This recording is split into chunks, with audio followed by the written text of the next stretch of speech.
sir. Don't know, we'll see.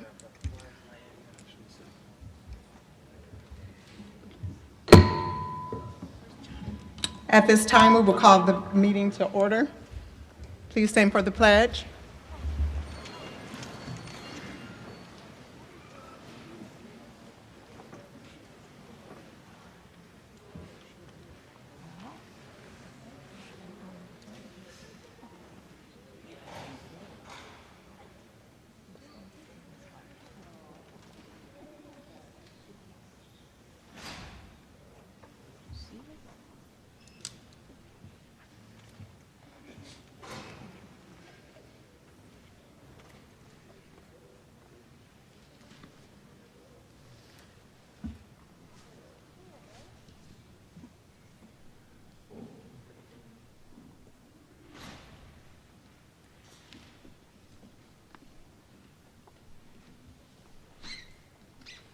I pledge allegiance to the flag of the United States of America and to the republic for which it stands, one nation, under God, indivisible, with liberty and justice for all.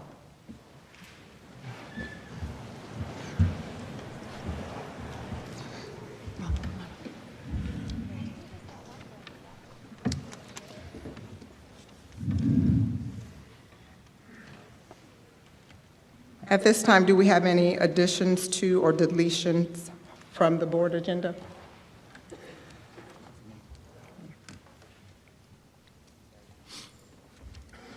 Okay, that will take us directly into our monthly spotlight, Student of the Month recognition. If we could start with Kinchelo.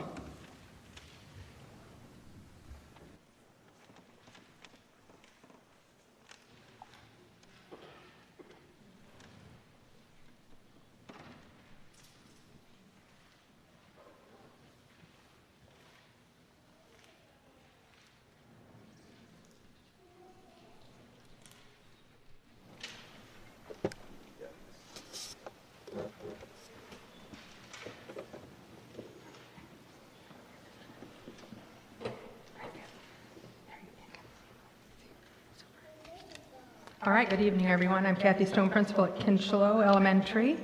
I'm here tonight with our student of the month, Charlie Bennett, and her teacher, Jessica Gray. So let me tell you a little bit about Charlie and why she was chosen for our student of the month. Charlie is the daughter of Kyle and Cheryl Bennett and Ashley Bennett. She has 4 brothers, Taylor, Zach, Tatum, and Aries. Charlie also has 2 dogs named Jack and Bella. Outside of school, Charlie enjoys doing Taekwondo, and she recently earned her yellow belt. Her favorite subject is math because she enjoys problem solving. Charlie likes helping others in the classroom with their math if they seem to be struggling. When Charlie grows up, she wants to be a zoologist because she also loves helping animals. Charlie was selected for our Student of the Month by her 4th grade teacher, Mrs. Gray. She was chosen because of her hard work ethic, determination, and positive attitude. Charlie always follows the class motto, be a hero. She has high expectations for herself, and she does smile all day long. So congratulations, Charlie, on earning our elementary school Student of the Month. You get this? I'll give you that. 2 things that you have to do. Got your name on it, girl. The flags back. There you go.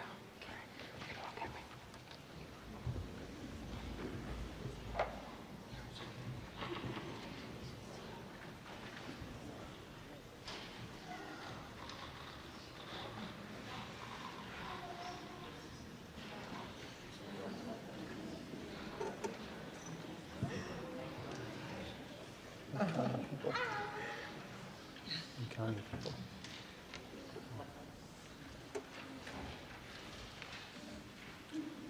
Congratulations, Charlie. Next up, we have Patrick Hamilton.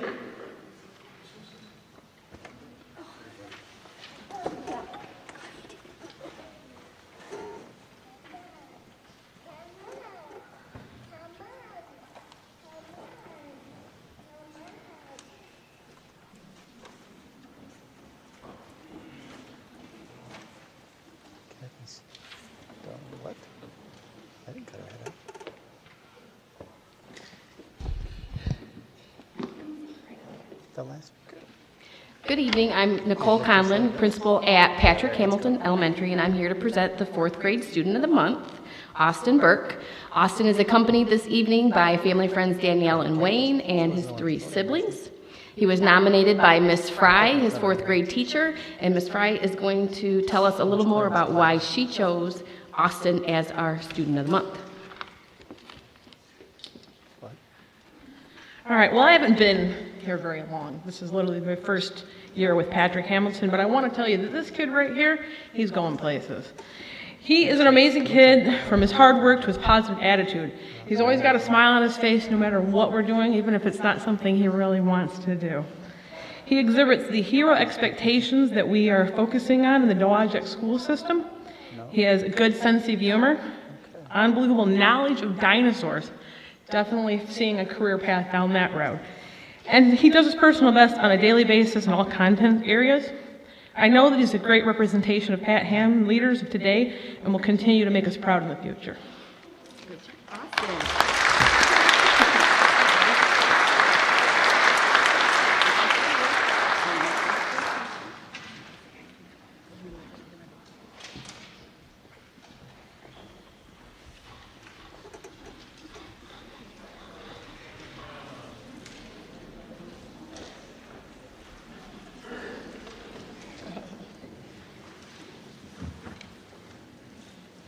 Keep smiling, Austin. Next, we have the middle school.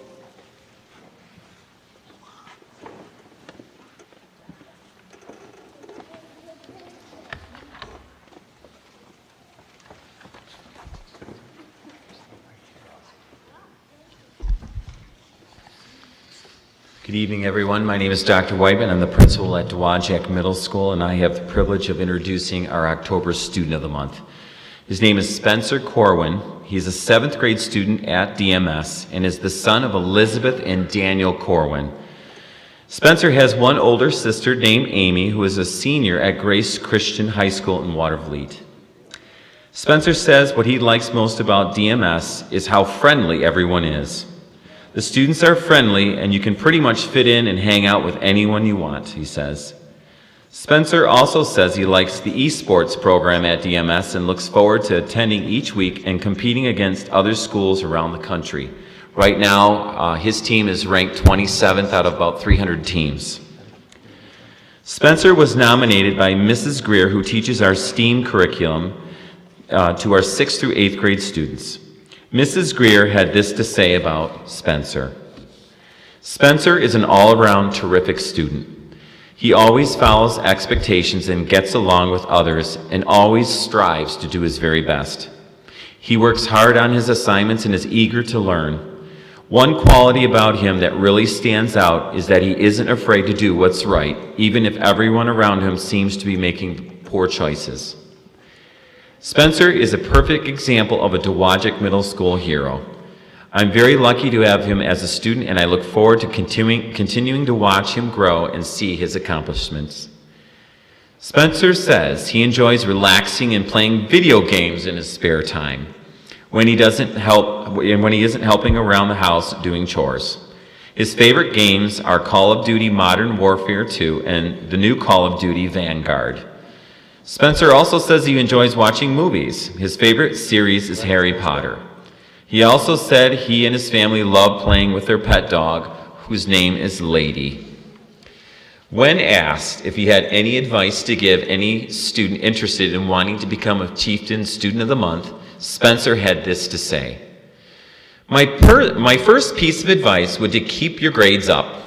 If you do that, you'll be able to do other things at school like esports. Also, I recommend staying quiet in class so you don't disrupt others from learning, and be friendly to everyone, especially the teachers. If you get on their good side, they'll like you even more and will help you more each day. Good advice there, Spencer. On behalf of the staff and students at Dowagiac Middle School, we would like to congratulate him for being selected as our October 2021 Student of the Month.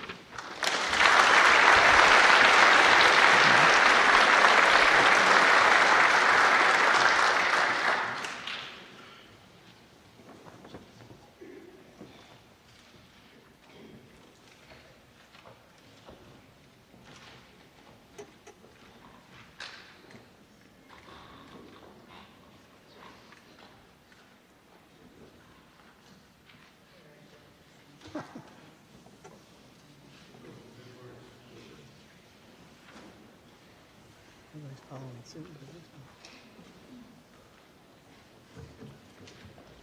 Congratulations, Spencer. Next, we have Sister Lakes.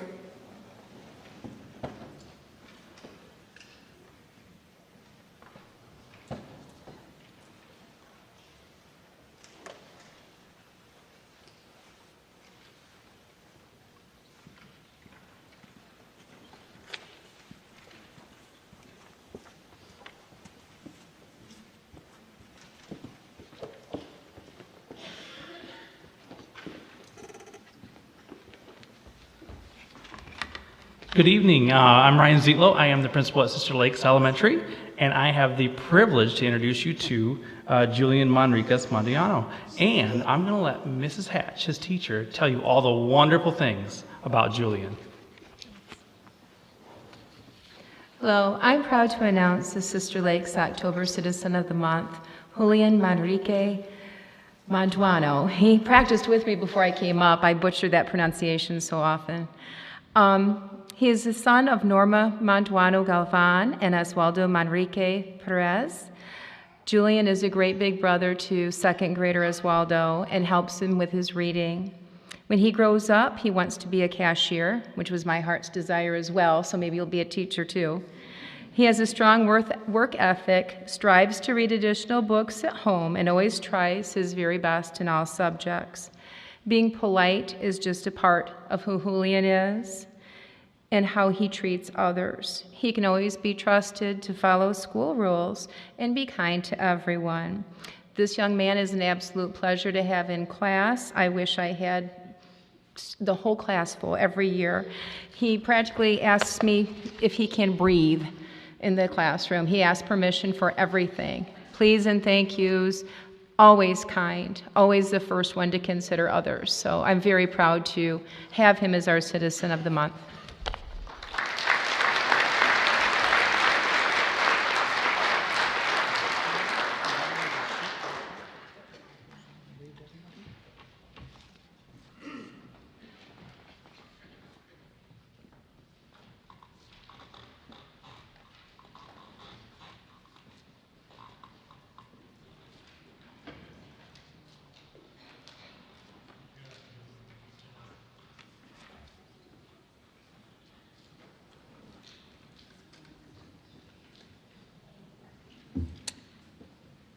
Good job, Julian.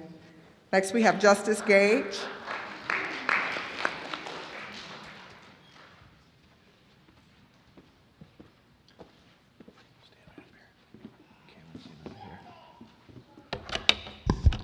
Good evening, Brian Henry, principal of Justice Gage Elementary, and I'm here to introduce Kaylee and Chuck's son, Cameron Hammond. Cameron Hammond is our Student of the Month from Justice Gage Elementary School, as he's a hardworking fourth grader from Mrs. Page's classroom. He comes to school prepared to learn each and every day.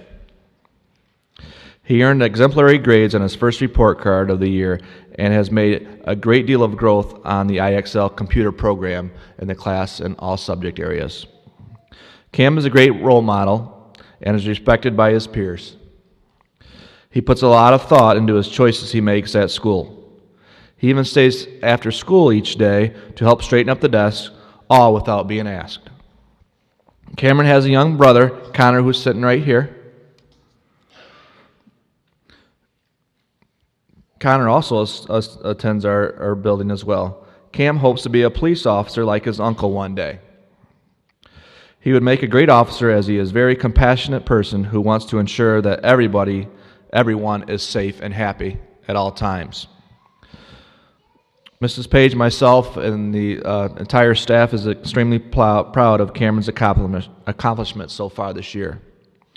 And we cannot wait to continue to see him flourish in fourth grade and years to come. Congratulations to the family, and congratulations to Cameron Hammond.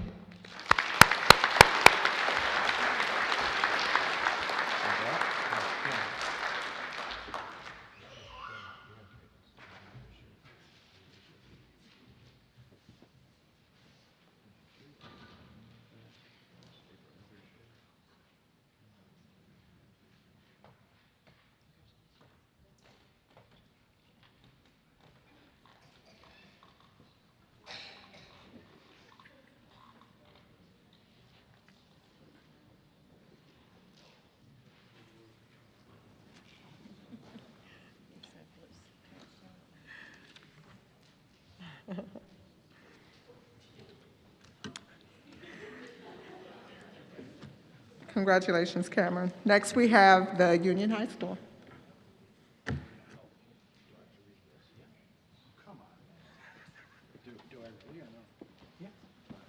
didn't even know you were coming up.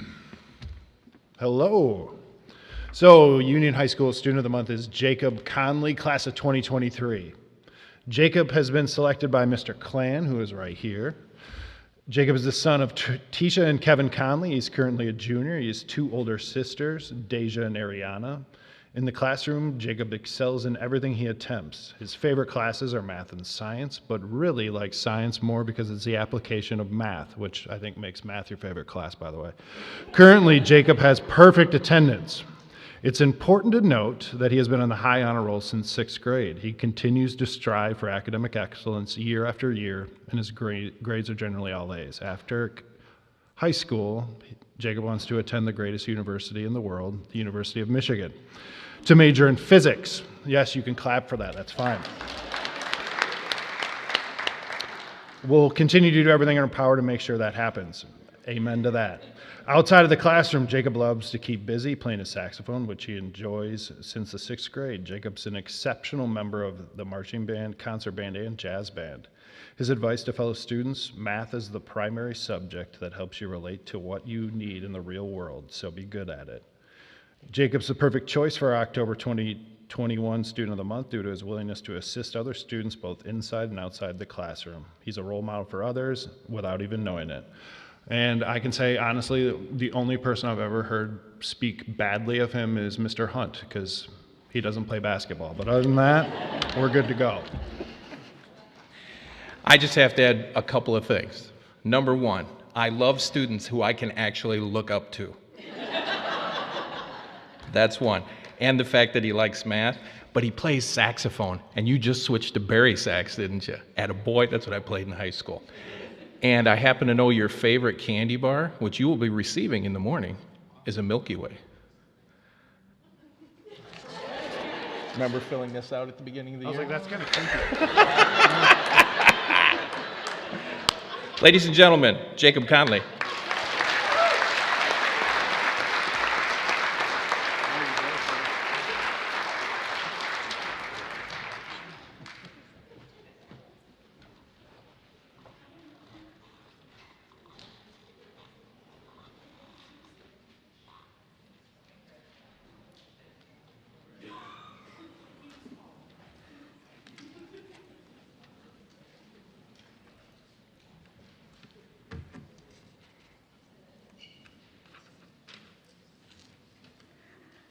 Congratulations, Jacob.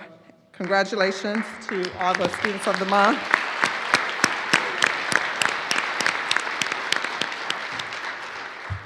At this time, we will take a 10-minute recess for photos out in the lobby area there. And then you are more than welcome to come back.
We will call the meeting back to order.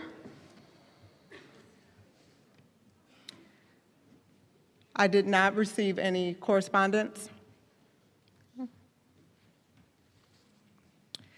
At this time, this is an opportunity for the public to address the Board of Education as if there are any issues related to the school district. Vice President Osborne will keep time. It will be a 3-minute time, full time, with a 1-minute warning. We will start with Kristen Osra.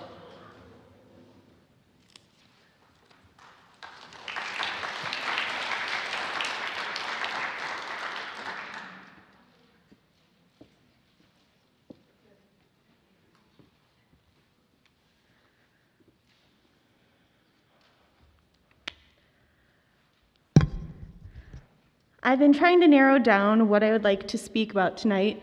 As soon as I started one topic, it led to another. So unfortunately, I know I only have 3 minutes of time. I needed to cut some words. So I decided to do like I do all my to-do list, that maybe it'll help the board focus on what needs to be accomplished in the near future. I'd like to start by saying a few things I have noticed that have gone really well lately. Number one, congratulations to the boys varsity soccer on a successful soccer season. I also wanted to point out the new paint on the parking structure at the high school looks great. I can't wait to see the logo up there to unify the backdrop for the sports fields. I appreciated the new survey that went out on how to direct the ESSER funds and looking forward to how that's allocated. And I want to congratulate all of our district's teachers for completing parent-teacher conferences, being able to juggle in-person, phone, and Google Meets with 10-minute time slots. Congratulations. Some concerns I have are staffing issues. Another high school teacher is resigning tonight, I see on the agenda. Staff is still giving up their lunches and planning periods to sub for sick and absent coworkers. There's still no update contract for the teachers for the 2021 and 2022 school year. Part-time staff is still restricted to 28 hours with the schools, while the schools are drowning and filling in for their personnel. We still have a toxic work environment across the entire district. Middle school and high school vacancies are still sitting, waiting for certified teachers. Some student and school concerns. Students are showing pornography on buses. Students are missing out on SPED services because of being short-staffed day to day. Hallway supports needed at the middle school and high school. Fights at the middle school and high school and bullying issues are on the rise. There were 2 physicals and 1 verbal fight just today, resulting in 1 teacher getting hurt. There's not enough elective classes being offered for middle school and high school, and large class sizes are still happening at the middle school and high school. Some other concerns that I would like to point out: there's incorrect reporting of COVID cases on the school website, and according to the 2021 June board minutes, Jonathan Wan's contract was extended to June 30th of 2024, and he received a highly effective rating December of 2020 with his next evaluation coming up this December. Our children and staff are not here to make money for the district. Keeping the fund balance high just to say that we have money is hurting the entire community that is the Dowagiac Union Schools. There is no more Dowagiac United. It is Dowagiac divided. And the ones that are most affected are our precious students that need adults. They need adults to help them, care for them, and show up for them, not to fill their own pockets.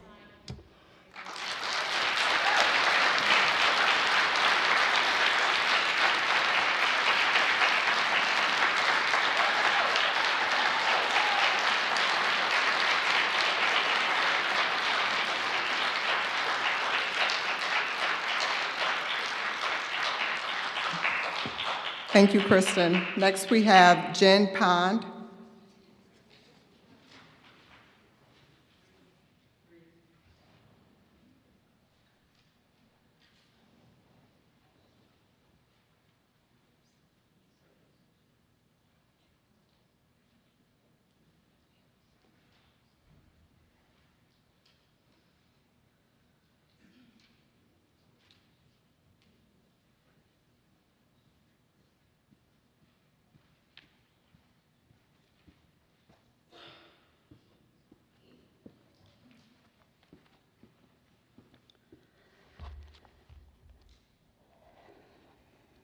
With respect to the board, I have a few things I'd like to address.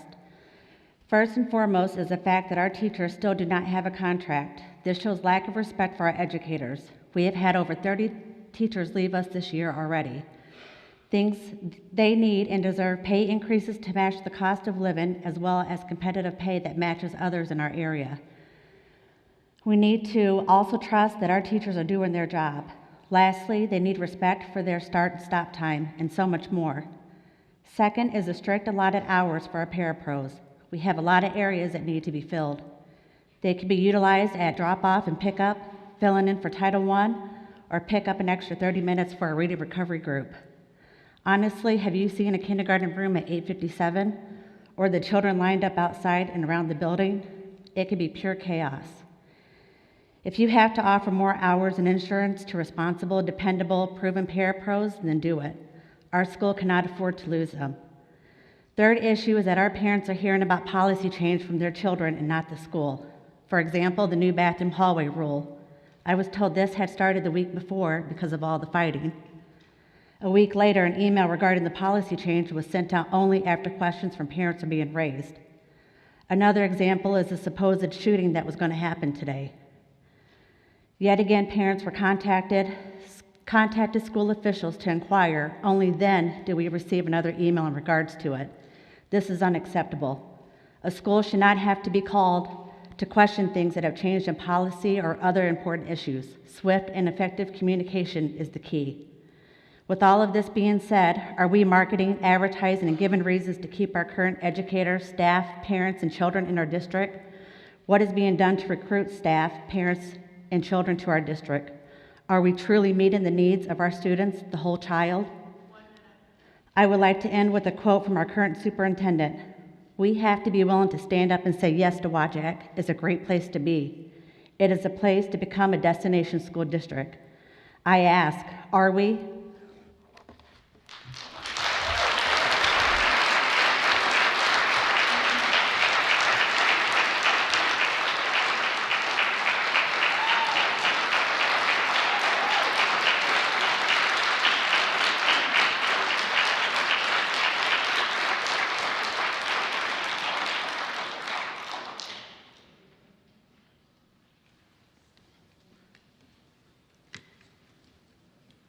Thank you. Next, we have Sam Osra.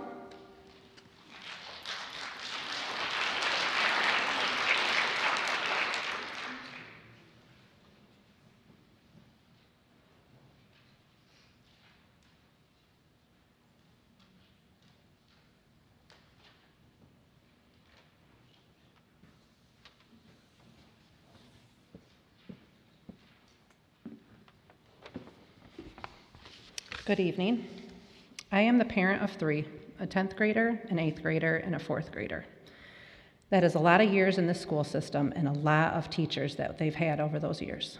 And every one of them has always stepped up. They've went above and beyond for their students. They've always answered emails, texts, phone calls. I've even had teachers make up lesson plans for me to use at home when one of my kids was struggling academically. They are dedicated to their careers, dedicated and love their students, their coworkers, the district, and this community. Many of them have graduated from Dowagiac and now have students in this district as well. March 2020 hit, and they literally learned a new way of teaching overnight. None of them were prepared or trained for online teaching, let alone only having a weekend to adapt and get ready for a new way to teach. A way that meant no students in the classroom, no live lessons. They were all pre-recorded in paper packets to be sent home, and they made it work. Again, because they are dedicated to their careers and their students. Last year's school year was a year of unpredictability and lots of firsts, again, bouncing from the classroom and home, teaching to a computer screen or a classroom full of kids in masks behind plastic partitions, elementary school teachers serving breakfast in their classrooms to help maintain socially distanced mandates. And again, they did all that, still going above and beyond for their students, the families, coworkers, district, and this community. So when 35 plus staff members leave from the end of last school year to now, you have to ask why. It's not just retirement, not a move to a different district, not the pandemic. Dowagiac has never lost staff members like this. Why? As a school board, how does that not worry you? My opinion, this comes directly from the top, a direct reflection on the leadership of this district. Why are you not fighting more for the staff? For 5 months, they have been negotiating a new contract. Teaching this year out of contract. Are they asking for something that unreasonable? It doesn't make sense. The cost of living has gone up, the cost of everything has gone up nationwide, and our teachers aren't being compensated for that change. They are not being respected like they should from the leadership of this district. And as a school board, that should bother you. You should be livid. You should be fighting for them. Some of them have relatives that are students, and some of you have students here yourself. Our teachers deserve better. They are such an important part of our community, and right now, you are all failing them.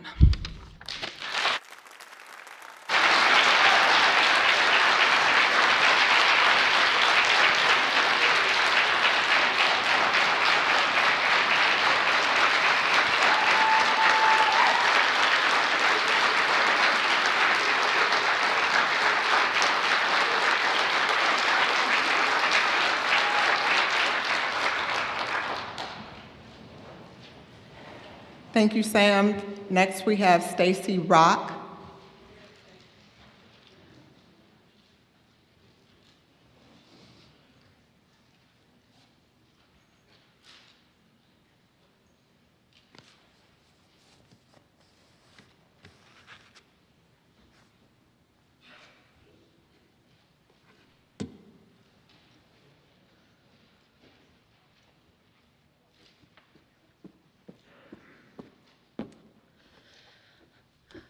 Hello, I want to thank you all for giving me the opportunity to speak. I'm going to try to fit everything I have to say in 3 minutes, but those of you that know me know I'm pretty long-winded. I like to start with solutions because I don't want to just bring you with problems because I know you guys have a lot of problems, clearly. One of the things that I've already brought up to some of the school administration is, clearly we have a lot of fights going on within our schools.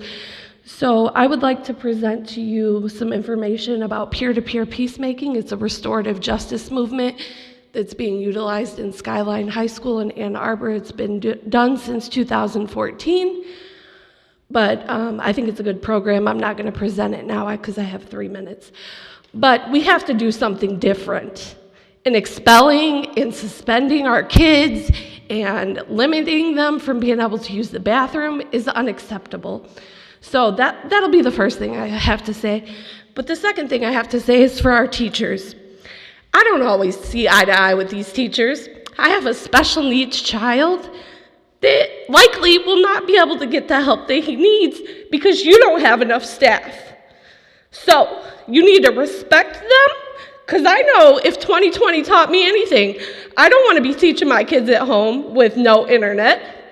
If y'all got kids, you should know that too. Secondly, everybody's getting an increase in pay. Have y'all seen an increase in pay? I'll tell you what I did.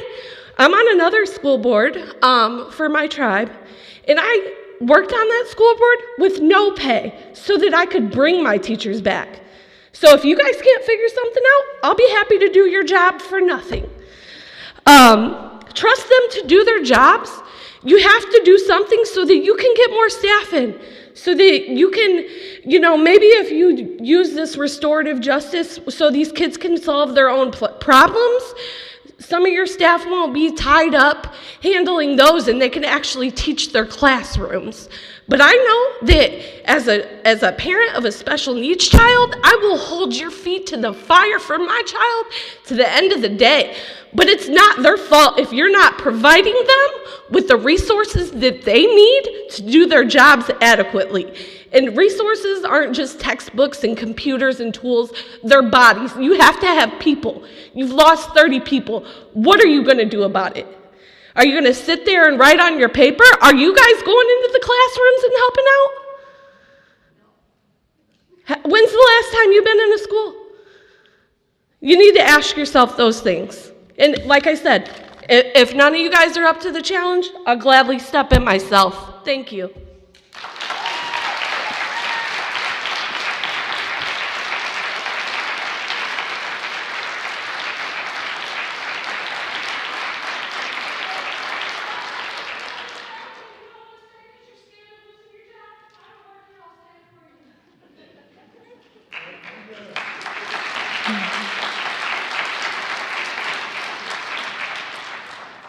Thank you, Stacy.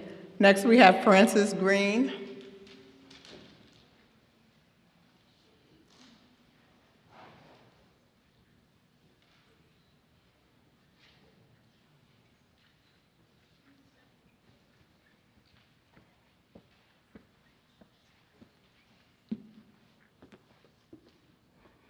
Hi, thank you for letting me speak. My name is Frances Green. I'm a teacher at Kinchlow Elementary. I didn't start my teaching career here in Dowagiac. I started at a different district, but I always wanted to be a chieftain in my heart. My husband is a Dowagiac alumni. His two oldest children are Dowagiac alumni. My oldest son is a Dowagiac alumni. I have two children in the high school, a senior and a sophomore. My family is deeply invested in this school district and its success. But today I address you not as a teacher, but as a parent, one who is afraid of what is happening in our schools. In the last couple of weeks, there have been 10 fights in the middle school, as many in the high school, with 3 being today. I ask that steps be taken to ensure my child's safety. Locking bathrooms, limiting hall passes are not enough. Threatening students with virtual learning if fighting continues is just punishing the good students who are following the rules and want an education. I ask that security of some kind be employed to keep students safe, while additional counselors be hired to help with the mental health of students and staff as we navigate this stressful time. Thank you.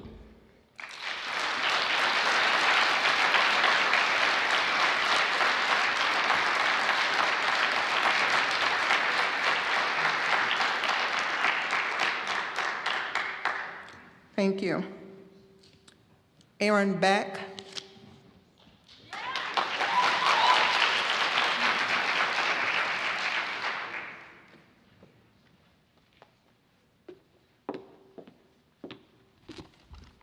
Hello, my name is Erin Beck, and I'm a senior at Dowagiac. I'm here to voice my concerns, and I implore you to take them into consideration. The new sign on display in front of our town says, "Welcome to Dowagiac," but I believe it is missing some fine print. Welcome to Dowagiac, where students wake up in the morning not knowing if we will have a teacher for the day. Welcome to Dowagiac, where if you get injured in athletics, you don't have an athletic trainer to care for your injury unless we're talking football. Welcome to Dowagiac, where we receive over $1 million of extra student funding, but our teachers are working without a contract. Welcome to Dowagiac. We should have used COVID as an opportunity to grow and evolve and really look at being a more efficient and effective educational system. We certainly should have compensated our teachers for how they stepped up in unprecedented ways. Changes here and additional change is imperative to the growth and survival of this district. Over 30 teachers left and the number continues to grow. There is no respect for our teachers. Where are their contracts? Teachers have to do extra work and have had an increase in ridiculous paperwork, which takes away from their time with students. There has been talk to extend educational time, but maybe if they had more time to lesson plan and were actually given a planning period, they would have more time in class to teach. A few weeks ago, my English teacher left. She not only picked up extracurriculars that were left by another staff member who also left, but she also managed her own extracurriculars as well. We as students are saddened to see her go, but completely understand her situation. With the loss of my English teacher, a temporary substitute has been thrown into an environment with no lesson plans and no guidance. She's being paid a substitute wage while working as a full-time teacher. Teachers don't get much respect, and respect for substitute teachers is considerably less. We recently found out that our band teacher soon will be leaving. He lasted a whole 3.5 years. Compare that to my aunt, who has taught at the same school for the last 35 years. Why didn't she retire during or after COVID? Because her school board wanted to keep their experienced quality teachers that was reflected in the specifics of their new contract that was given prior to the beginning of the school year. If our teachers continue to leave, we will have to go back to distance learning because we won't have the personnel to cover the current classes. In our high school, students who struggle receive more guidance and resources than students who excel. The district claims that they help all the kids, but if that were the case, the honors classes would not be getting cut. If we personalize these students, they wouldn't go to dual enrollment. Even main core classes are getting cut, like calculus. If we offered AP classes, it would not only keep students at the high school, but would also create smaller class sizes for the rest of the students, which would mean more educational time for all. This would also create more jobs for quality teachers, but they too would expect a contract. I pray Welcome to Dowagiac comes to mean our teachers have a great contract that will attract and retain quality teachers, that teachers from other school districts will see it as a privilege to Dowagiac, and that parents too would want their children to stay and come to Dowagiac for their appropriately challenging classwork and reasonable class sizes tailored to help students excel. Thank you for your time and consideration.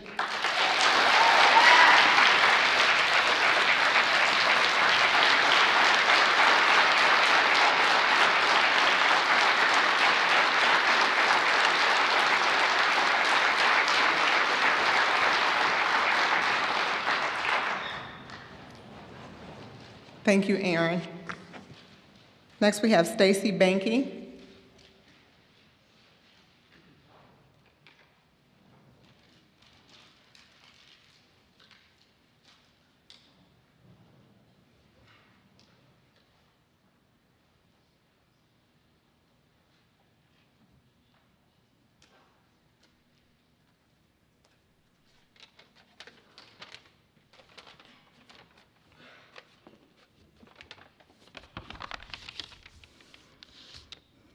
Good evening. I come to you tonight as a parent of a Dowagiac student and a spouse of a Dowagiac educator. Not too long ago, we were Dowagiac United. I would have to say we are the furthest from united than we have ever been. The number of great teachers that this district has lost and continues to lose is nothing short than alarming. Sadly, we will continue to lose more if we stay on this same track. We have lost teachers who have graduated from Dowagiac, and we're proud to come back and teach within the district that gave them their opportunities. Dowagiac people who bled orange and black. I know the reason many of these great teachers have left. The question is, do you? Teachers leaving in the middle of the year? That is almost unheard of. I understand it happens, but lately in Dowagiac, it seems to be the trend. Tonight, there's another one. Why is that? The only ones that are losing are our children. 2 of our 3 children have already graduated from Dowagiac schools, along with myself and my husband. Both of us left here to further our education, and both of us returned to this area. My employment is based out of St. Joe, and we could have easily moved there and sent our children to any one of the numerous schools, but we chose to stay in Dowagiac. I was proud to say we were from here, graduated from here. I was proud my boys graduated from here. Sadly, I don't have those same feelings for my youngest one. I hope she does graduate from Dowagiac, but I'm not sure. Our teachers went back to school on August 24th. That was 84 days ago, and yet they still don't have a new contract, and the contract they did sign expired, and they haven't signed anything for this school year. They have walked into their buildings for 57 school days with no agreement. Schools around us, same size, smaller size, negotiated contracts, and were prosperous. Why are we still 84 days later with nothing? Schools around us are taking care of their teachers. It's time Dowagiac does the same. Or some of those schools, they'll be taking care of our Dowagiac educators as their own. 25 years ago, a mentor of mine and a great boss gave me a piece of advice that I have carried with me throughout my entire career, and I have shared with many that I have mentored to become great leaders. Leadership can be rewarding when done correctly, and everything falls into place. But when it's not done correctly or done for the wrong reasons, everything can fall apart quickly. His advice: if you don't like what you see or what's happening, take a good hard look in the mirror. The people you lead are a reflection of you. Changes need to be made and made for our children, and if that can't happen, maybe you're in it for the wrong reasons.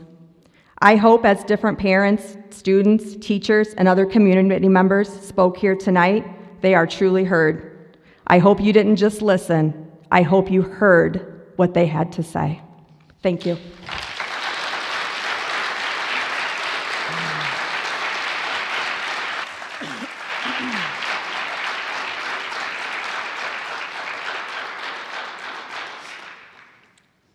Thank you, Stacy. Next, we have Julie Schoaf.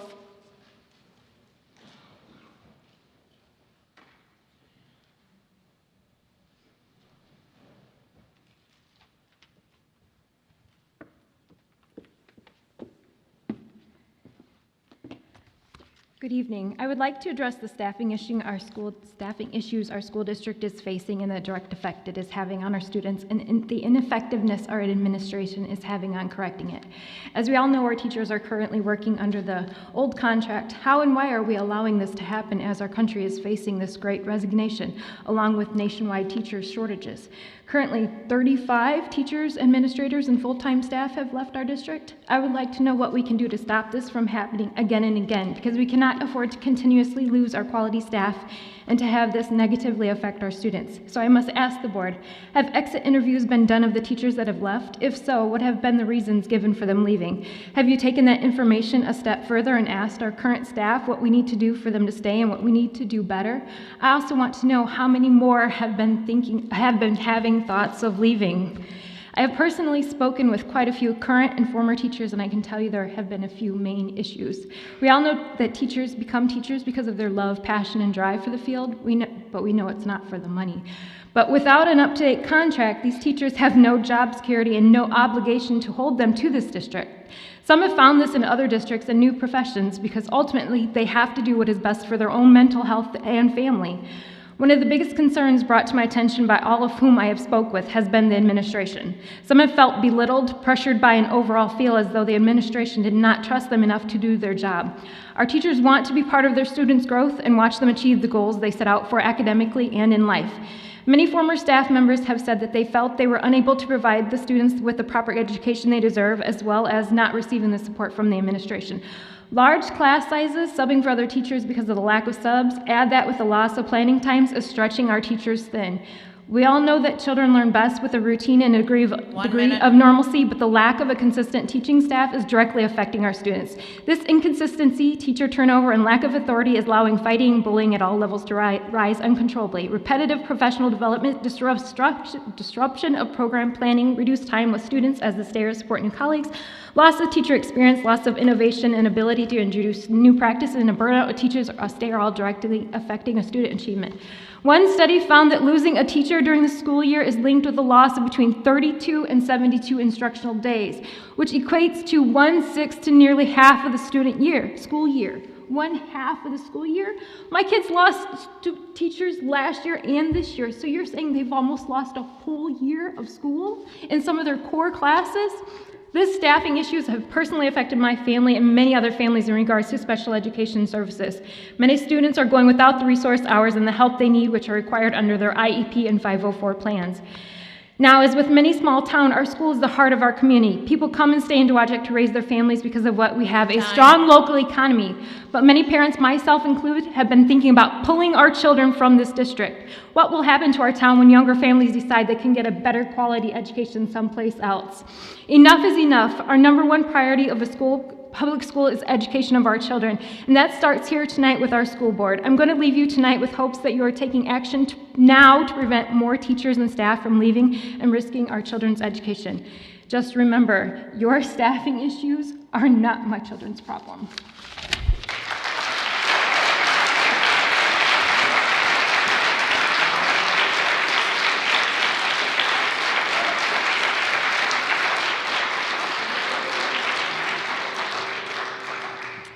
Thank you, Julie. Next, we have Rachel Jorgensen.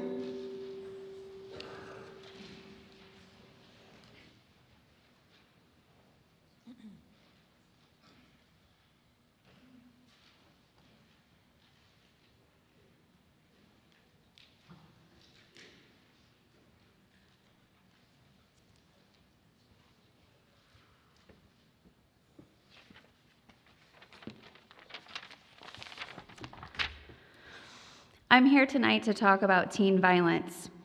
My daughter has been a victim of this, and this is a cry out for help, not necessarily from the children who are being bullied, but the bulliers themselves.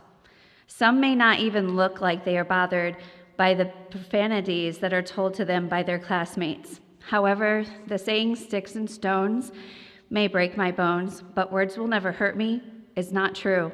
These have powerful effects. Our very thoughts can change the structure of water. With being constantly bombarded with sensory overload through social media, TV, and news, the message we receive is the world is not safe.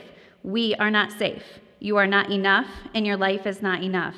It is time that we find a different approach. Our children should be encouraged to take a stand against persecution, not punished. We have become too complacent and divided, leaving us all feeling overwhelmed, angry, and tired. We no longer accept these children to treat each other with respect because our boundaries are no longer clear. We cannot expect to thrive as a community if we cannot eliminate the negativity and communicate in a third-party perspective. We need to inspire ourselves and these children. Studies have shown that if your neighbor that is 1 mile away is happy, that you yourself have a 25% chance of being happier. With this knowledge, imagine what we can do in this community with our children. Our children need to see the importance of the true meaning of life. It is our responsibility to make the change within ourselves so that we can be the guide that our children need. I personally want to make that change, and I think that we can make that happen. Thank you.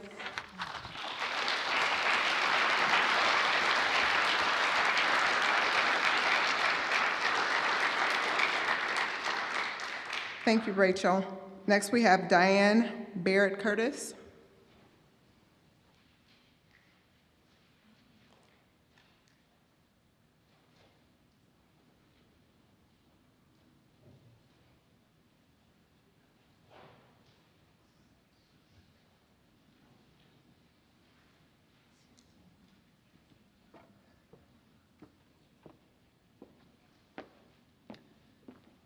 Thank you. My name is Diane Barrett-Curtis. I live on Telegraph Street, right around the corner from Justice Gage.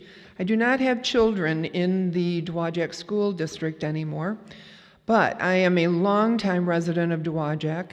I've graduated myself from Dowagiac. My daughter graduated from Dowagiac, and I am proud to be a member of the Dowagiac community. It seems to me that I recall several years ago that there was a strong community effort to get a millage passed to build this beautiful facility, to upgrade the elementary schools in the community, and to upgrade the high school. Excuse me. I can tell you that when I was at Justice Gage, the building was kind of dingy, and when I went back to volunteer at Justice Gage about 10 years ago, it looked the same. So, and that was, over the course of many years. Now, the building is beautiful. It is cheery. It is bright. It is a welcoming facility for students.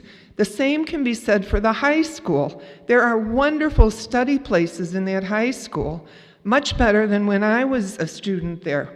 But to paraphrase a poet, a beautiful building does not an education system make. Without dedicated and qualified teachers, there is no education system. The buildings do not teach the students. It can only provide a basis for the students to be taught by qualified, dedicated teachers.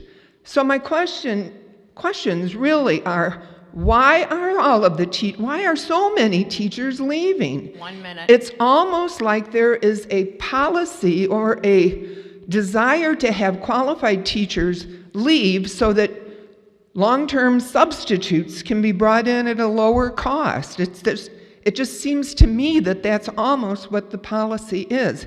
So I would like to know, why are all of the teachers leaving? Why are the teachers being replaced with unqualified or maybe not as qualified substitute teachers? And why are the teachers still working without a contract?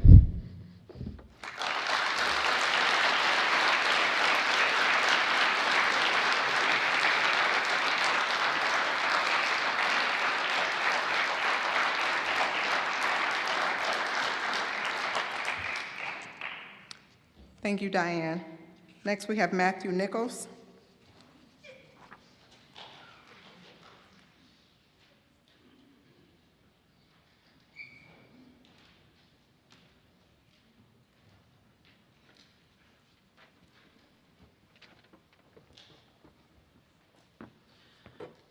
Good evening, I'm Matthew Nichols, DEA president, high school teacher, parent of a student at Patrick Hamilton, and a couple other things, but they're not as important. First and foremost, for all of you that have spoken on behalf of the teachers tonight, from the bottom of my heart, thank you. I can tell you that on behalf of the teachers, we appreciate you. You took most of what I have to say away from me, and I can't say that I disagree with almost anything I heard tonight. So I'm going to go on to a different subject. I was invited to go to the board retreat this weekend on Saturday, and while I do believe that some of the things that we covered at the board retreat were quite important, I am disappointed and dumbfounded that the teaching staff was asked to meet with the person that was in charge of this study. And I went to that very same meeting, and I sat there and I listened to these teachers at that meeting for the high school in the media center. And I can tell you that the concerns brought by these teachers were not at all in any way covered in the meeting we had on Saturday.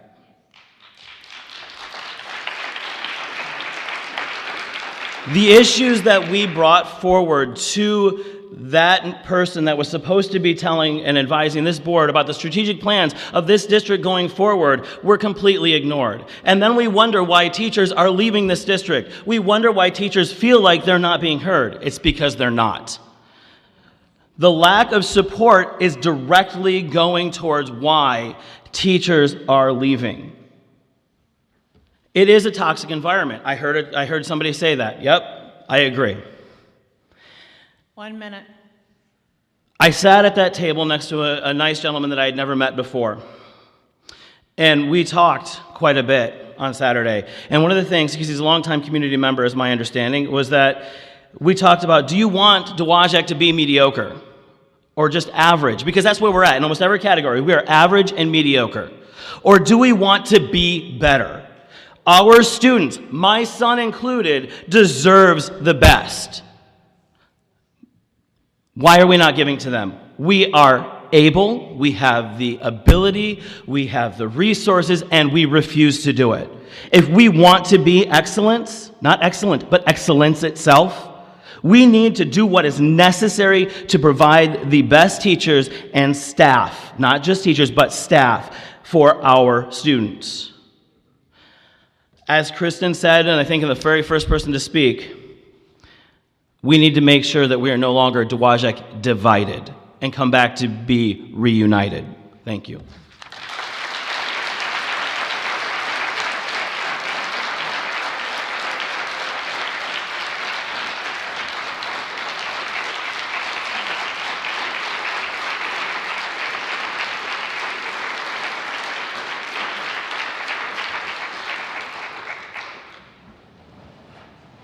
Thank you, Matt. Next, we have Monica Fisher.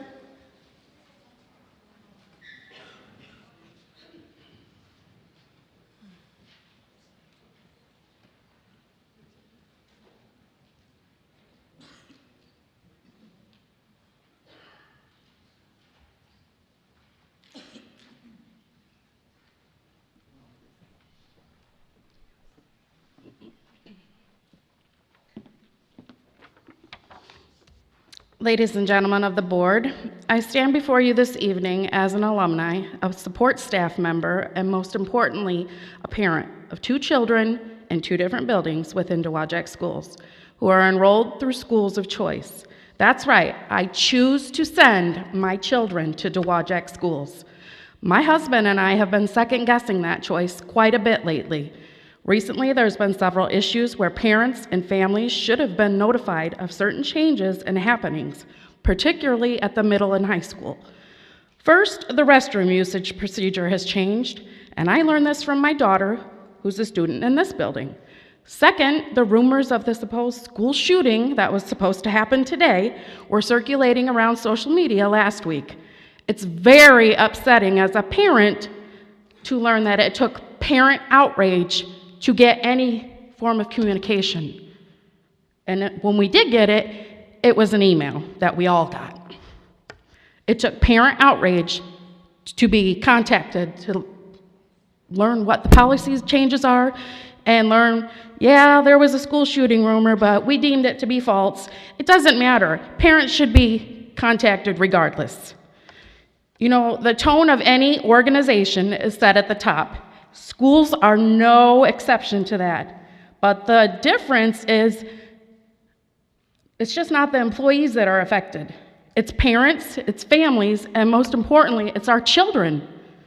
It's also upsetting that we continue to lose teachers at this point in the school year. We lose support staff as well. Our teachers, as you all know, are working without a contract.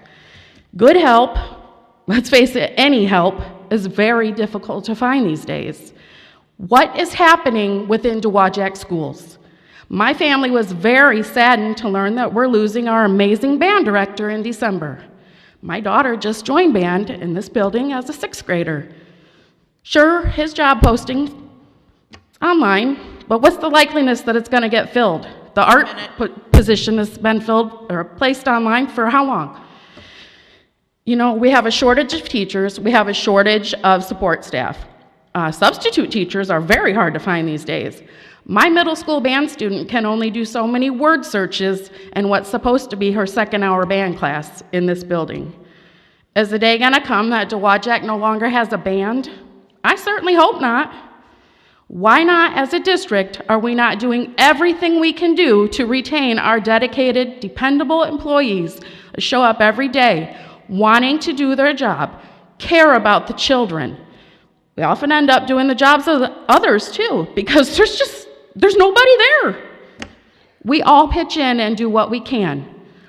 You know, 28 hours a week are what support staff are allowed to work. Otherwise, you have to offer us benefits. Just because it's been that way for a very long time doesn't mean there isn't room for change. There's countless districts in the state of Michigan that offer support staff full-time benefits. If you don't need the benefits, you sign a waiver. If it can be done elsewhere, it can be done in Dowagiac. Thank you for your time.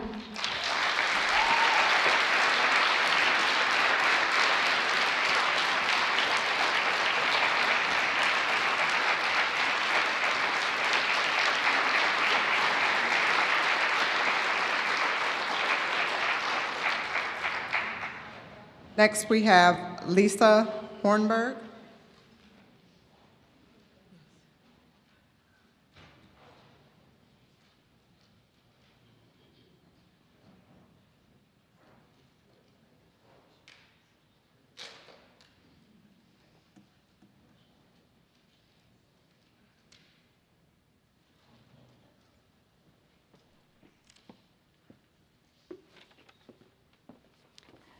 Good evening. I would just like to speak tonight briefly on the subject of paraprofessional hours, pay, and benefits. For the past 17 years, I've worked in the district, and this has been an ongoing issue.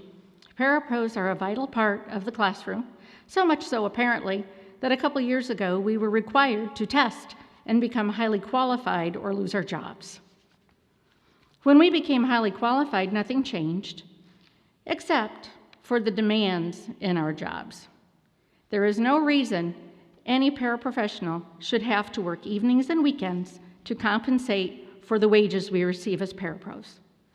It is past time that parapros have a livable wage, full-time hours, and benefits. Thank you.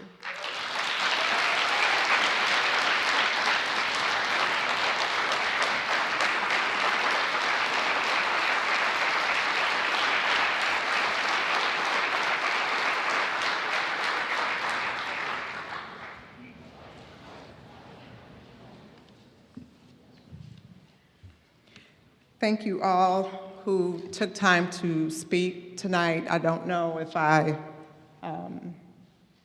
will be out of line with this, but I did speak with Jack today, Matt, and he will be communicating the next steps in the strategic planning.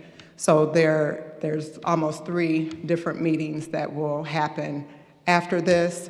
A lot of the things that were communicated through the surveys will be utilized in those next steps also. So, and I did communicate that to Michaela Hill, which was a student who reached out to me today. So, thank you all. Next on the agenda, we have informational items. Finance with Stacy. It was recommended that we pay the bills as follows. General fund, $253,888.95. Food service, $117,123.29. And activities, $7,653.35.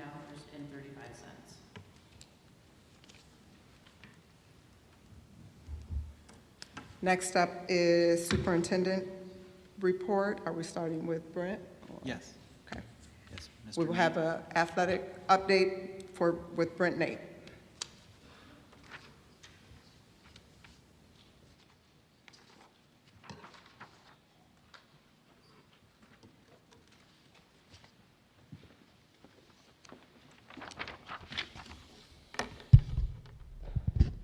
Good evening. Here is your fall athletics update for the high school and middle school as we've just completed our fall sports seasons. This fall, we had a total number of 158 athletes in our high school that participated in sport. That's greater than 25% of our population. That shows the importance of athletics to the Dowagiac High School and the community. 1 out of 4 students play a sport. Doesn't matter what sport they play a sport. So with that, the influence of our coaches is amazing. And so I appreciate and thank every one of our coaches that coach for us, those that are here in the building. Your impact on our students in the district is unbelievable. With that said, there's also support staff that need to be recognized as we move on. John Giroff and his entire maintenance team, especially Jamie Williamson and Justin Fuller, an army of 2 that get all of our fields prepared and ready for each event. Scott Woods in transportation. We had over 87 road events in the 2.5-month period with a shortage of bus drivers, and we traveled almost 5,000 miles with our teams this fall. For our home events, we had 103 home events with over 137 teams coming to Dowagiac to see our facilities and to see our school. With that, I have to give a big thanks to, you guys see them at games if you go, Mike Sievert, Andy Parmley, Kathy Stewart, Tracy Brewer. They're our ticket people. They're our right-hand man and women. And their impact on the district and our events is, I can't thank them enough. Also, Jeff Winters, if Mr. Winters is in the building, thank you for all the work that you do. He helps us out with middle school and running many of our events if I'm unable to attend, as we have several events going on at a night. So thank you, Mr. Winters. Also, with the high school, those of us in the building understand the impact that he has every day. I'm going to leave it at that. Thanks, Mr. Sperling, for all you do for athletics this fall. Good bright side. This fall, Labor Day weekend, I learned that we needed to find a trainer. And with that said, I've been working with Lakeland Health out of St. Joe, and for the first time ever, they're going to come to Cass County and provide us a full-time trainer. We've been working on this for months with the help of Mr. Wan and myself. We have got that. So the first time ever, Lakeland is going to provide a full-time 40-hour-a-week athletic trainer for all of our athletes. So we're excited about that. To continue to build off the positives, we had 2 academic all-state teams, girls golf and volleyball. We had 2 individuals who earned academic all-state honors, Riley Stack and Emma Allen, both in volleyball. Some of the highlights: girls golf won 8-1 and had a dual record in the Wolverine Conference. Volleyball finished overall 25-14. It's the school's highest finish ever in the Wolverine Conference. And soccer finished 15-4-1, which I believe it ties the school record of most wins in a season. So congratulations to them. We had 16 all-conference athletes, 9 all-districts, and as I mentioned, 2 academic all-state teams, and 2 individuals that were academic All-State. We had honorable mention All-Region as well in football. So that is our athletic update for the fall. If you guys have any questions, I'm more than happy to answer. If not, we can continue. So. All right, go Chieftains. Thank you.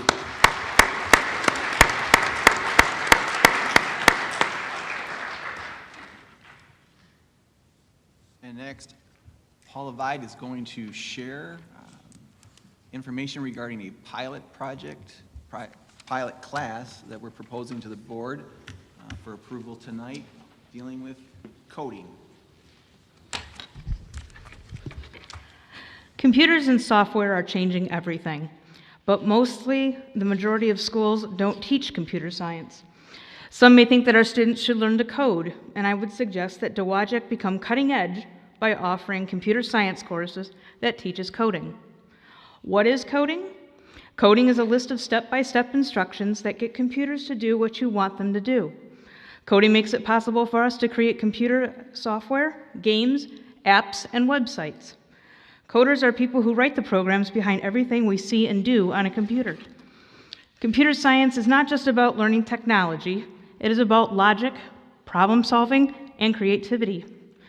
Computer science may be considered vocational, when in reality, it's foundational. Technology affects every field in today's society. Every industry is desperately trying to hire computer programmers everywhere. Therefore, every 21st century student should have a chance to learn about algorithms, how to make apps, and how the internet works. Just like they learn about photosynthesis, the digestive system, or electricity. Computer science is foundational knowledge that all students need, but computer science is marginalized throughout education. Only 45% of US high schools teach any computer science courses, and only 11% of bachelor's degrees are in computer science. We need to improve access for all students, including groups who have traditionally been underrepresented. Computer science drives job growth and innovation through our economy and society. Computing occupations are the #1 source of all new wages in the US and make up over half of all projected new jobs in STEM fields, making computer science one of the most in-demand college degrees. In Michigan, there are 16,724 open computing jobs. However, only 2,467 college graduates have a degree in computer science. Students who learn computer science in high school are 6 times more likely to major in it. Black and Hispanic students are 7 times more likely, and women 10 times more likely.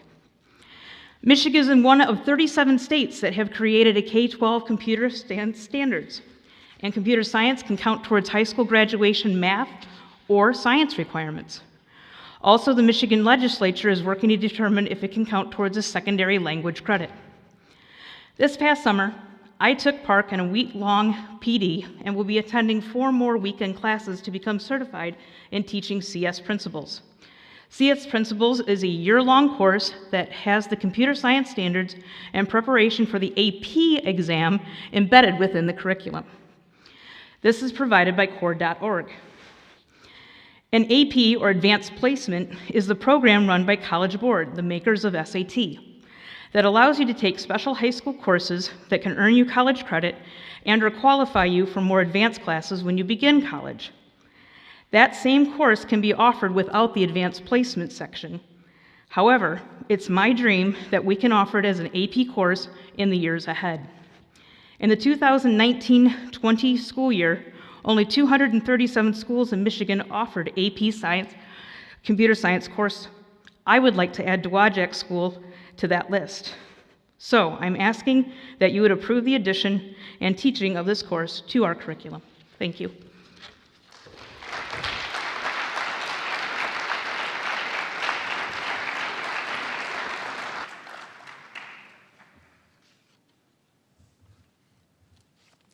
That's it. Okay. Paula, Brent, thank you very much. Appreciate all that information.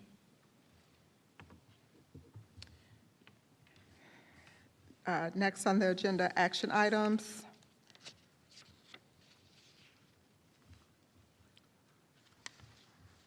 Gary Freeman make the motion to approve items A through F. as listed on the consent agenda. Second. All in favor? Aye. Aye.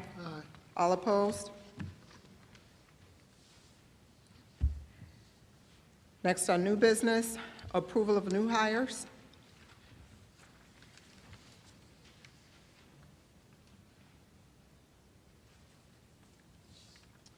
I, Ruth Osroff, make a motion that we approve the recommendation of the superintendent for the hiring of Janice Starling Payne and Amber Wiltshire, pending all background checks, reference checks, and certification has been verified and approved. Support.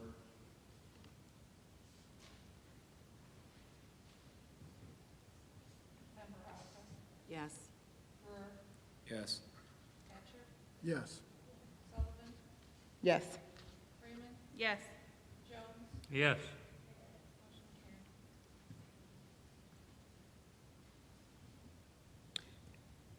Recommendation of high school computer coding class. I, Ron Jones, make the motion to approve the high school coding class pilot program as recommended by the superintendent. Support. Yes. My turn again? Yes, okay. Yes. Yes. Yes. Yes. Recommendation for new well at Kinchela. I, Brent Brewer, make the motion to approve the new well project for Kinchel Elementary as recommended by the superintendent. Support? Yes. Yes.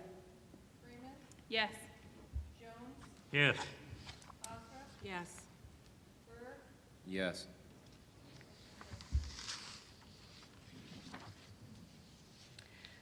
At this time, we will have a discussion by the board in regards to joining the new athletic conference. And yes, I was going to say, we still have Brent here available for questions.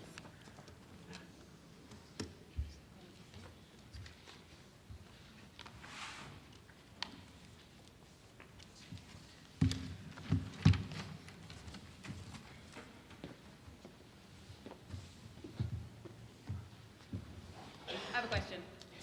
I know we talked on Saturday, but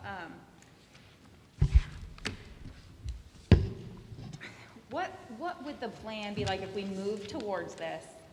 Jonathan and I briefly talked about it before the meeting as well, but the proposed schools, not all of them offer all of the sports that we can field. One in particular that makes me a little nervous, girls golf. We're the only one that fielded a girls golf. So like, what does that mean for all conference awards? We have a very strong academic girls golf program. I feel like they always get all conference, academic. And then there's only 2 competitive cheer teams.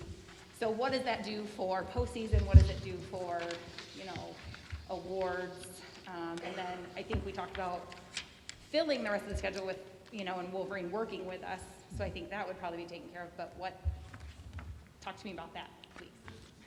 Okay, for those who are asking, what are we talking about right now? I'll run this by you real quick.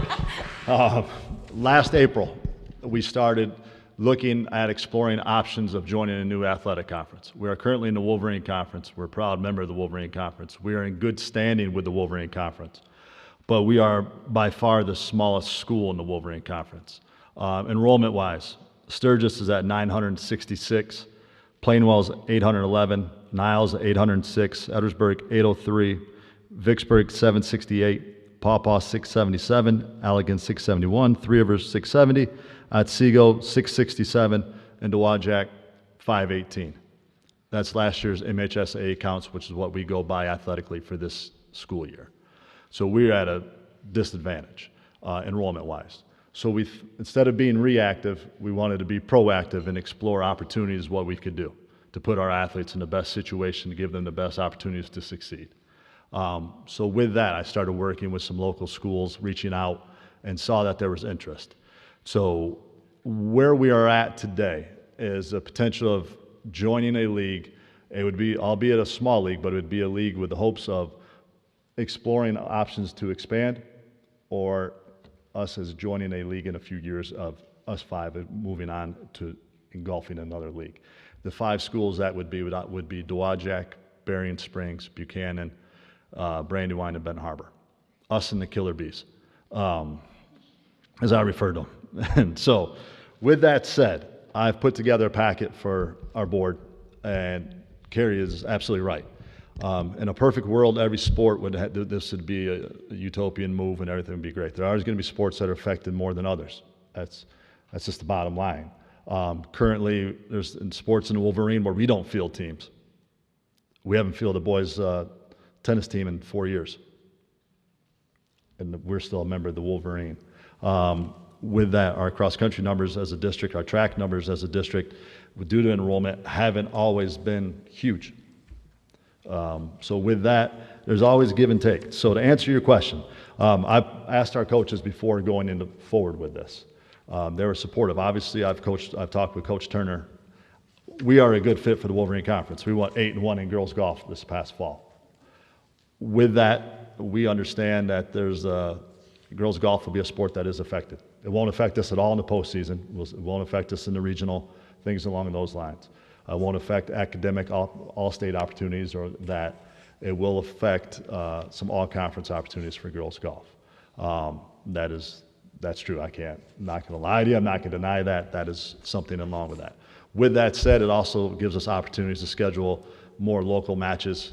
I know Coach and I have talked about opportunities to continue to work with our Wolverine schools. Like I said, we're in good standing. Also to get closer matches, St. Joe, Lakeshore, Niles, and opportunities to give us more jamborees, more 18-hole tournaments is one of his requests to prepare us for the state tournament. That gives us more scheduling freedom. With that, the same thing with I've spoken to Coach Banky with softball, Coach Hunt with boys basketball, Coach Turner girls basketball. It gives us an opportunity to, if we feel that we have it going to be strong in a year or two, to schedule up, so to speak. We can strengthen our strength of schedule. We can play up. Or if we think we're going to struggle, we can find a more competitive balance with the schedule to make it so we are obviously have greater opportunity for success. Coach Brandt with wrestling was excited about it because right now, currently with our Wolverine schedule, we're allowed essentially 2 home meets a year. This gives us opportunity to host more events. Same thing with some of these other sports, we'll have opportunities to host. We're excited. The coaches, vast majority, I'm not going to say it's 100% exclusive, but the vast majority are in favor of this, or else I wouldn't have brought this to you guys. With that, I think this opportunity to join in a new league, or exploring the opportunity to join a new league, is the way to go before it gets too late. I'd rather be proactive than come back here in 2 years with you guys going, we have a serious problem. Some of our natural rivalries will still be intact. I know one a few years ago when we explored some opportunities and turned down was the availability to play Niles in football. Niles will be week 9 in football. That's already a signed deal. If we're staying in Wolverine or not, Niles will be our week 9 in football next year and for the foreseeable future. We will still keep those local relationships. Niles, Edwardsburg, Cass has reached out to playing us. So there's some natural rivalries that we will reestablish and continue that we've had with this opportunity.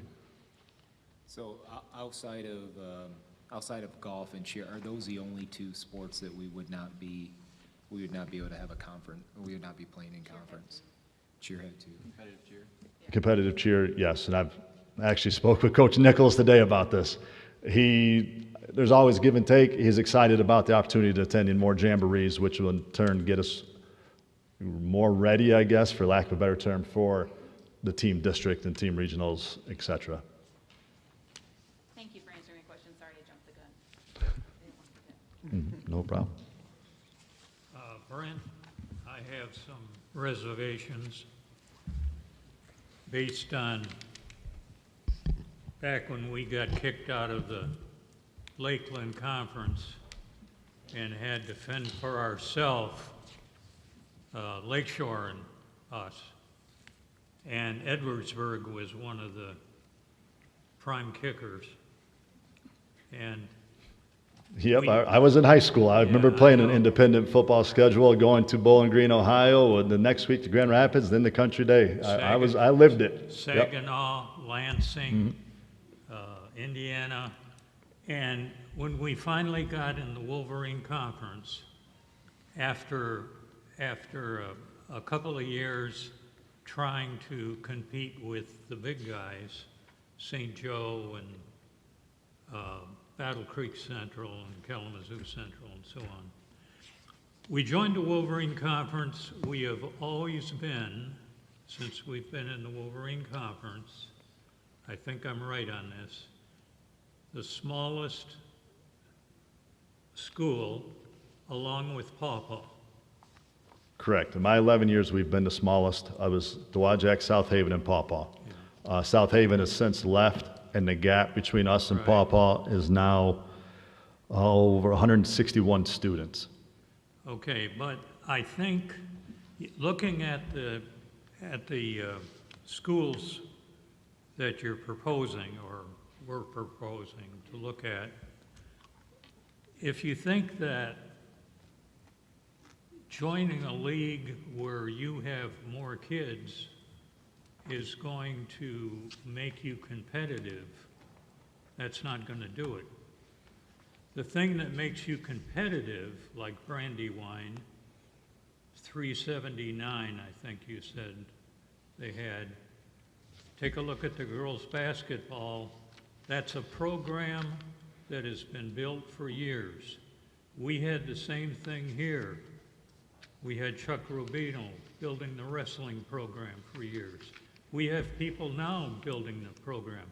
It's the coaches devoted to building the programs that make you competitive. And so I won't say this is a bad idea, but I'm saying with that small conference, 5, and you say, well, we can add in others. Well, maybe. I don't know if we can or not. Some people have had the opportunity and they chose to do something else. So I just don't want to see us get into a position where we think the amount of people that are attending school are going to determine how good you are. Because that's not true. Your programs determine how good you are. Your coaches, your athletes, your community. And one reason Brandywine has a small group and has done reasonably well in some sports is their community supports them too. So that's why I wanted to talk about this, because I hate being rushed into things. And that's fair, and I respect that. But I respectfully disagree when the school has 966 and we have 518. That gives almost twice the size of a talent pool to draw from to find athletes. So I agree with what you're saying about program development. You're 100% correct, 100%. But if there's a talent pool, we're going consistently against schools that are 250, some cases 400 students more than us. We're putting our students at a competitive disadvantage.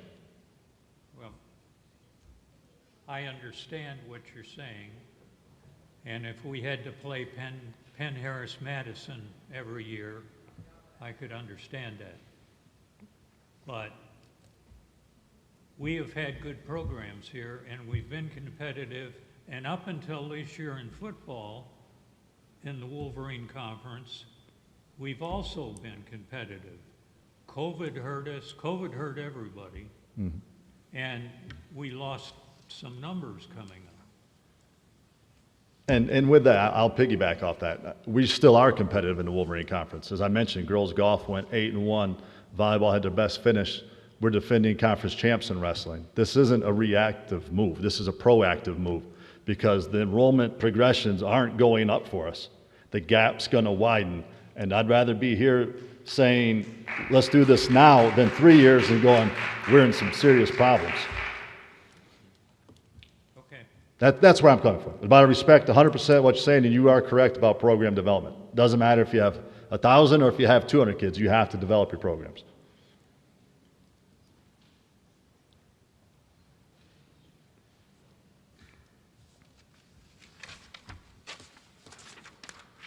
Are there any other questions from board members?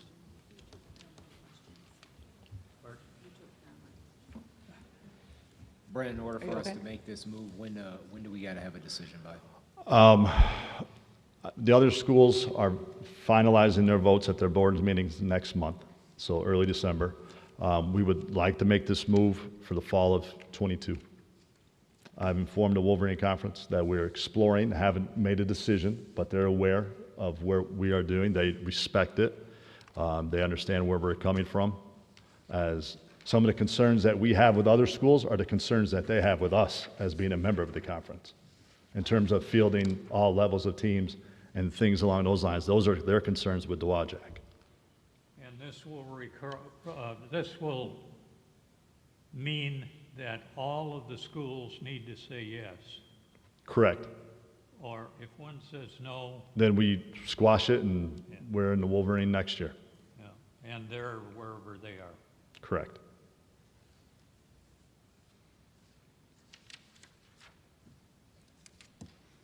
No other questions? Thank you. All right, thank you, guys.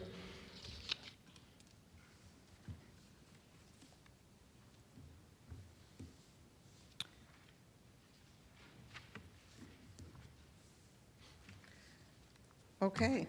At this time, we will go into negotiations, closed session, I should say, for negotiations. I need a motion to go into closed session. I, Carrie Freeman, make the motion to go into closed session for the purpose of negotiations. Support. Yes. Yes. Yes. Yes. Yes.